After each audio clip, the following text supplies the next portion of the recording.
अमरूद का पेड़। बबली और बबलू भाई बहन थे। दोनों ही शैतान थे और खूब लड़ते झगड़ते थे और अपनी मां का कहना भी नहीं मानते थे।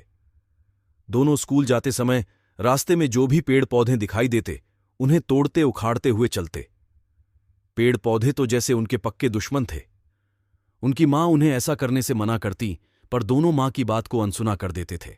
एक दिन मां ने दोनों को एक अमरूद दिया और कहा कि इसे बांट कर खा लो, पर वे दोनों तो इस पर भी झगड़ बैठे। बबली कहती, मेरा अमरूद है, और बबलू कहता, मेरा है।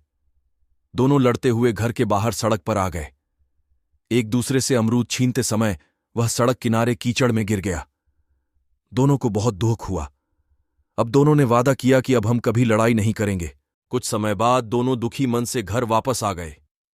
जब भी दोनों बाहर जाते तो उन्हें उसी जगह वह अमरूद याद आता।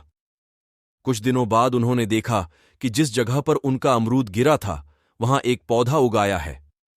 अब दोनों को वह पौधा अच्छा लगने लगा था। अब वहां की मिट्टी भी सूख चुकी थी। बबली और बबलू ने पौधे के आसपास सफाई की और दोनों पौधे की देखभाल करने लगे। अब उन्हें पेड़ पौधे अच्छे लगने लगे थे। उन्होंने अपनी पुरानी गंदी आदत को छोड़ दिया था। समय बीतता गया, पौधा अब पेड़ बन चुका था। एक दिन बबलू ने देखा कि अमरूद के पेड़ पर भौर आने लगा। दोनों बहुत खुश थे। वो रोज उसकी छाया में बैठते और खेलते। इस तरह देखते ही देखते पेड़ पर अमरूद लगने लगे।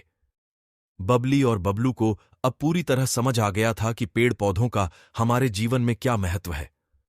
उन्होंने अपनी मां से माफी मांगी और वादा किया कि वे अब कभी भी पेड़ पौधों को नहीं तोड़ेंगे, बल्कि ज्यादा से ज्यादा पौधे लगाएंगे। बबली और बबलू ने अपने स्कूल के सभी दोस्तों को बुलाकर वह पेड़ दिखाया और सभी को अमरूद खिलाए और सभी से पेड़ लगाने का आग्रह किया। बच्चों में यह बदलाव देखकर मां बहुत खुश हुई।